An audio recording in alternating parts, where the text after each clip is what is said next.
I just realized this was an option. I've been doing that mic stand thing for like 2 years. Could have been doing this the whole time. How would I hit the mic if I'm doing this? That's a Disney Channel level joke for you. I hope you enjoyed that one. It's the start of a new year, and the Game Awards just happened last month. And much like everyone else that makes YouTube videos, I was ready to phone it in with some easy content through the holiday season. I was all geared up to do that video you've seen 38 times this year, going through the list of Game Awards nominations and picking my choices for what games should win that award. But when I went to the list to see who was nominated, I noticed I didn't play any of those games. And I've never watched an esports event, and that makes up like 3/4 of the categories for the Game Awards. Plus, after watching the awards, I now have a vendetta against Jeff Keighley for rigging the votes to make sure Resident Evil 4 didn't win the most anticipated game category. Because we all know it really did. Recount the votes, Jeff. Recount the votes. So instead of that low effort video, I now present you with the real TGAs. The Goblin Awards.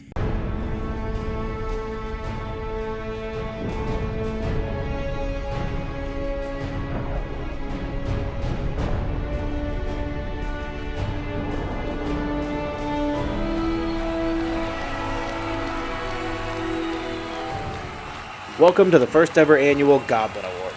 I'm your host, Gamer Awardenson, and tonight we'll be covering a couple of categories and handing out awards to the games that I played from 2022 that I like best for each category. And what's a better place to start than with the category I already spoiled in the intro? Most anticipated game. Resident Evil 4 Remake. It's safe to say I'm a little more than anticipating Resident Evil 4. I've been looking forward to this game since the great NVIDIA leak of 2021, and I've been on the edge of my seat waiting for it every day since the announcement trailer. Resident Evil 4 is my favorite game of all time, so just the thought of it getting remade 18 years later is incredible. But the fact that it's actually happening is a dream come true. The trailers show they're being true to the original, while stripping away what can make the game feel dated and unplayable to new players. And if this remake is as good as Resident Evil 2 and 3, then this game has potential for the original to pass the torch of my favorite game to it. What a great start of the show tonight. Let's keep it rolling with our next award. Best Indie. Cult of the Lamb. After the Animal Crossing boom of 2020, I was waiting for another village management time sink, and Cult of the Lamb delivered that and more. This wonderfully cute little game is full of that relaxing Animal Crossing farm simulation gameplay I was looking for, but it's splattered with a dark, bloody, satanic paint job. You still manage a little village while farming and harvesting resources, but you can also sacrifice cult members, preach demonic sermons, and feed cultists the meat of the members you just sacrificed. Like I said, it's a cute little game. Not to mention the and more the game delivered is in the form of what feels like an entirely second game tacked onto it, with roguelike dungeons you'll travel through killing gods and trying to free the one who waits. And surprisingly, both of these two things flow together seamlessly. In between play sessions, I couldn't wait to get back to check on my cult members, and sacrifice a few, and murder some non-believers. This indie darling quickly found its way to the top of my list in a year that I probably played the most indie games ever in. Best Weekend Game. Rumbleverse. Rumbleverse easily took up the mantle as the best weekend game this year, meaning I played it for a weekend, and then I never touched it again. But I did highly enjoy my short time with the free-to-play wrestling battle royale. The idea was so original, bringing an all melee focus to the BR genre. It certainly wasn't the gameplay that made me drop off so quickly. I had a great time bashing in heads and collecting new signature moves each game, and just goofing around with my friends. And the hilarious looking character models always gave us a good laugh while we were at it. I doubt I'll ever get back around to it, because I've got a backlog the size of Canada, and new games release all the time. And 9 times out of 10, I'll pick a good single player adventure over a multiplayer game. But I would definitely recommend Rumbleverse to anyone looking for something new in the multiplayer space. Most artsy game. The Artful Escape. You may not have heard of Artful Escape, but this little Annapurna joint quickly captured my attention. At its core, it's just a walking simulator. All you do is walk left, walk right, walk through a door, walk left again, and do a lot of reading and dialogue choices. But this game is pure art. You play as not Bob Dylan's nephew as he travels through space playing guitar to create his rock star persona and separate himself from not Bob Dylan's legacy.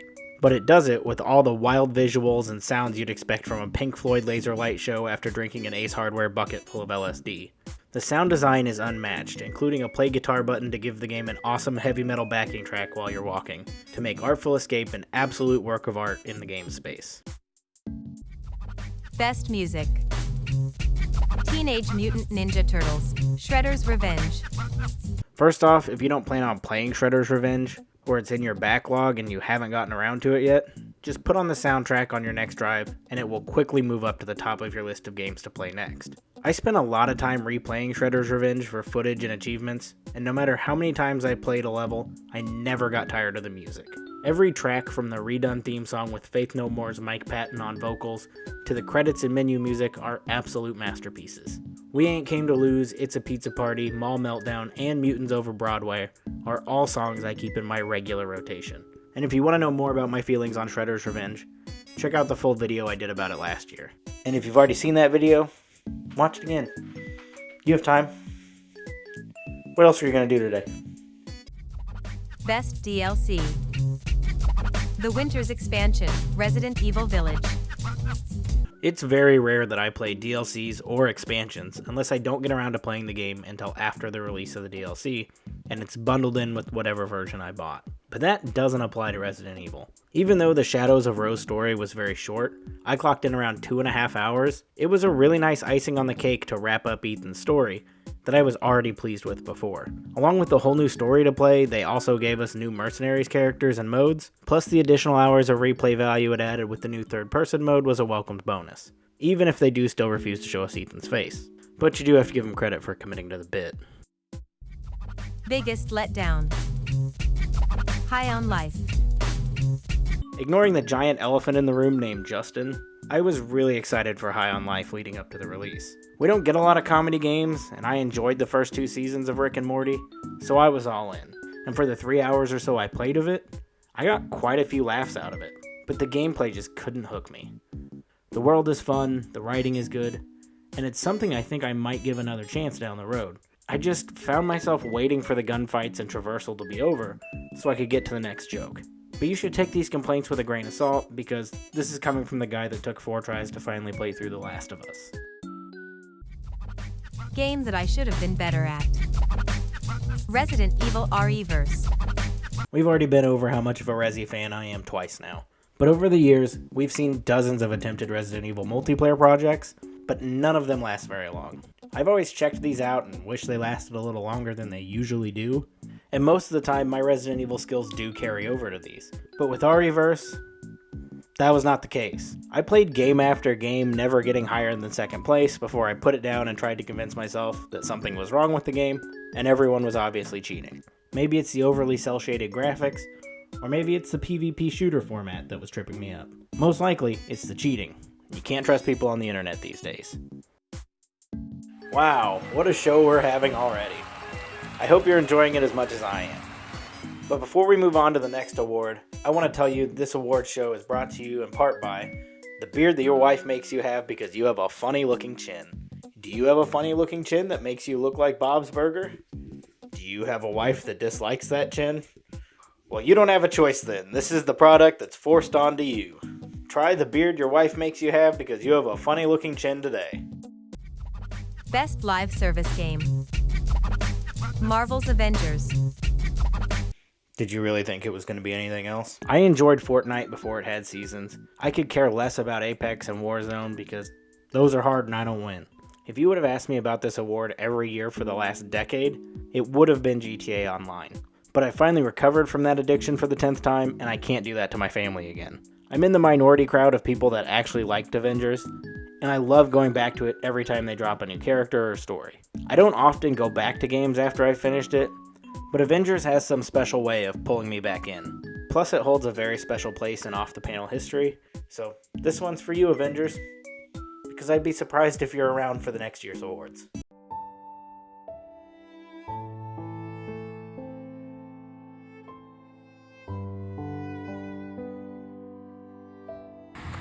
Can't believe he's gone. I know, he was so young. Isn't it a little weird we're the only 2 people here? No, actually that tracks. It's Avengers. Best easy achievement list. Unpacking. It's no secret that I play a lot of Jimmy John's quality games for easy achievements. And by Jimmy John's quality, I mean cheap metal trash can quality. But occasionally I do stumble upon a diamond in the rough like Unpacking, a game that the title says it all. It's just unpacking. Each chapter covers a new life step in the unnamed faceless character's life as you unpack their belongings into each home they live in, from a childhood bedroom to forever family home. Sure, I came for the easy achievements, but I got hooked by the loose visual story the game tells you through the stuff unpacked into each home and the incredibly relaxing gameplay. And I might have stayed a little bit longer for those last few achievements after that. Best mobile game. Marvel Snap. I don't really play mobile games. This really might be the only mobile game I played all year. But I was severely addicted to it, so I probably played enough to cover a whole year's worth of mobile games. I've definitely fallen off slightly. I'm not playing it every night anymore, but I still hop back on once a week or so for a few matches, and it's still just as fun as it was the first day. There's something about the quick nature of the games and the constant rewards for playing that kept me coming back night after night. I did do a video on this game very recently as well, so if you want all the bullet points for how I got so addicted to it, check that out. And because of those bullet points, this card-based strategy game forever has a place on my phone, and my laptop, and wherever else it may get ported to in the future.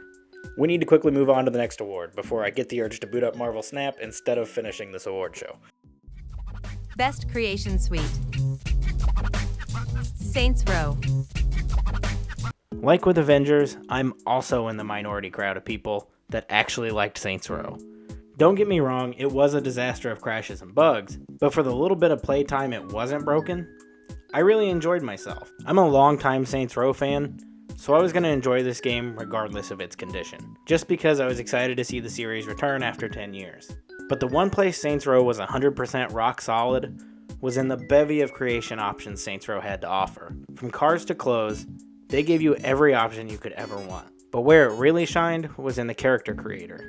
I spent hours customizing my character throughout my playtime, and I spent even more hours just looking through the ridiculous custom creations of other players. Of course, a large amount of them would need to be blurred to show you, but people had characters like Shaggy and anatomically correct Winnie the Pooh ready to go on day one, and that alone is enough to win this award. Best looking game my friend told me to play that I didn't. Gungrave Gore. I couldn't really tell you anything about Gungrave Gore other than the fact that I was told to play it a lot, and it is in fact a video game. Over the last year, I became a huge Devil May Cry fan, and Gungrave Gore follows the same formula of over-the-top stylish hack-and-slash gameplay, so I should love it. At least I think. I don't know, none of that may be true, I didn't play it. Biggest surprise. WWE 2K22. I have a bit of an on-again, off-again relationship with wrestling. I'll get into it and then I'll fall off for a couple months or years and then get right back into it. But I haven't been really deep in a wrestling game since SmackDown vs. Raw 2006. So I was a little skeptical going into 2K22, especially with the plethora of issues surrounding 2K20.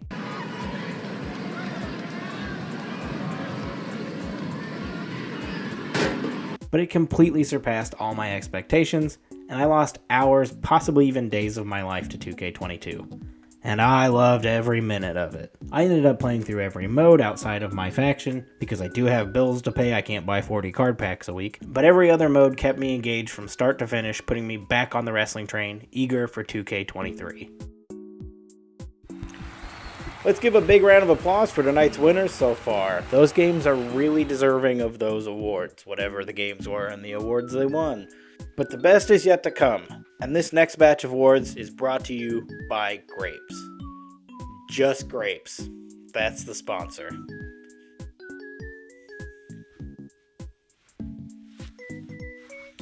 Roll the thing. Best party game. Nintendo Switch Sports. I have a mild obsession with party games. I don't really have a lot of friends or go anywhere or do anything, so I don't get a chance to play a lot of them. But I love everything from Fusion Frenzy to Jackbox to Mario Party. I didn't really play any that came out this year, but I would consider both Wii Sports and Switch Sports to fall into that party game category. Now, of course, Switch Sports doesn't nearly hit the level of greatness that Wii Sports did. The bowling is slightly more wonky and nobody does that spin when you throw the ball backwards. You know the spin. But that didn't stop me from spending a week or two destroying 10-year-olds online or my wife at badminton.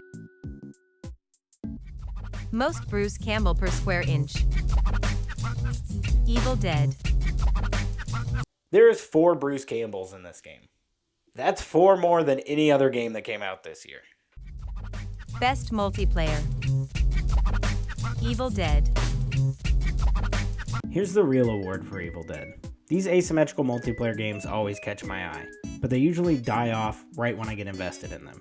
I loved Friday the 13th, and I kept my eye on Predator Hunting Grounds for its entire lifespan. I even played a little bit of Evolve. Do you remember that pile of garbage they burned onto a disc? And we'll just skip over Dead by Daylight because nobody liked that game to begin with, am I right? Evil Dead was the first one of these I was in on from day one, and I played game after game getting way more mileage out of it than I thought was possible. This game is everything an Evil Dead fan would want, a horror fan would want. I would even say it has a lot of what a multiplayer game fan would want. Plus it had a short little single player mode, which is something all of these games should have, so the game doesn't become a useless box a few years down the road when they shut the servers down. Best co-op game. Gotham Knights. Gotham Knights is another game I did a video on. I literally uploaded it like last week, so if you haven't seen it, it'll still be there when this is done, don't worry. This award show is starting to become more of a giant shameless advertisement for me and Grapes. This was actually in the running for my game of the year, and just barely got edged out. The majority of my time spent with Gotham Knights was in co-op. The game almost feels like it was meant to be played entirely in co-op, with the single player as more of a bonus option. The co-op works nearly flawlessly. I feel like some of the limitations plaguing the game are apparent to improve the co-op experience. It's drop in, drop out. You and your partner can be on completely different sides of the map doing completely different things, and it all works seamlessly, outside of the occasional crash. The combat flows great with 2 people, the story flows great with 2 people. If you didn't like Gotham Knights the first time around, maybe get a friend to play with you. If you still don't like it, at least you have someone to complain about it with. It's really a win-win situation. Greatest game of all time. Spider-Man the movie game. Did you really expect anything else again? Worst of the year. DC's League of Super Pets. The Adventures of Crypto and Ace. I was really hoping to never have to subject my eyes or brain to this game again. But oh shit, here we go again. I instantly knew this game would need a full video when I tried it. It's a poorly made, repetitive mess, made to get some quick cash out of parents who want to entertain their kids for a few minutes of sanity. It really feels like a simple mobile game, which I would have been way less critical of, but it was a $40 full console release. Don't play it. Not even for easy achievements. Just save your money and buy Whittletree Adventures like someone with good taste would. We're almost to the big one, Game of the Year. But before we get there, I have a few honorable mentions that didn't win any awards this year, but I enjoyed them and wanted to give them a quick shout out. Honorable mentions. Pokemon Legends Arceus. Trek to Yomi. Power Wash Simulator. Metal Hellsinger. Grounded. Vampire Survivors. We are moments away from the big one, Game of the Year. But before we get to that, I have to tell you that this year's Game of the Year award is brought to you by some food subscription or VPN or something. I don't know. You've seen a YouTube video before. This bit is getting kind of old, isn't it? Don't worry, it'll come back around. It always does if you don't let it die.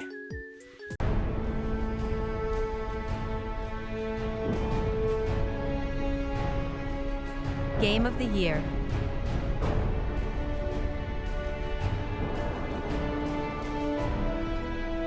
Marvel's Midnight Suns. Midnight Suns could have very easily ended up being the biggest surprise also. Don't have much of a history with strategy turn-based games. I'm also not big on RPGs.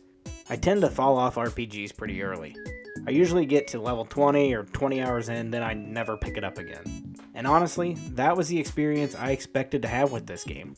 I wasn't even super hot on it in the opening hour or two, but I fell hard for this game shortly after. I spent hours wandering around the Abbey and just hanging out with the Marvel heroes, along with the countless hours of strategizing each combat scenario over and over again. Of course, the game isn't without its flaws. It has some wonky looking character models and goofy dialogue, but we'll get deep into that another time.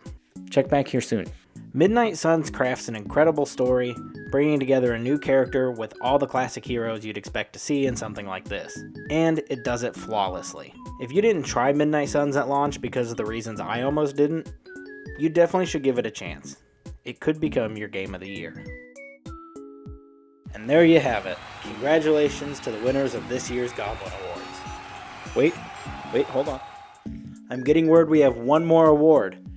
The award for the next channel subscriber goes to you, the viewer. Better hit that subscribe button if you haven't. Wouldn't want to be a fraud like Elden Ring trying to steal an award away from Bill Clinton. Special thanks to the beard your wife makes you have because you have a funny looking chin, grapes, and whatever the last sponsor was. Thank you for watching and celebrating the games of 2022 with me. And go play new games this year.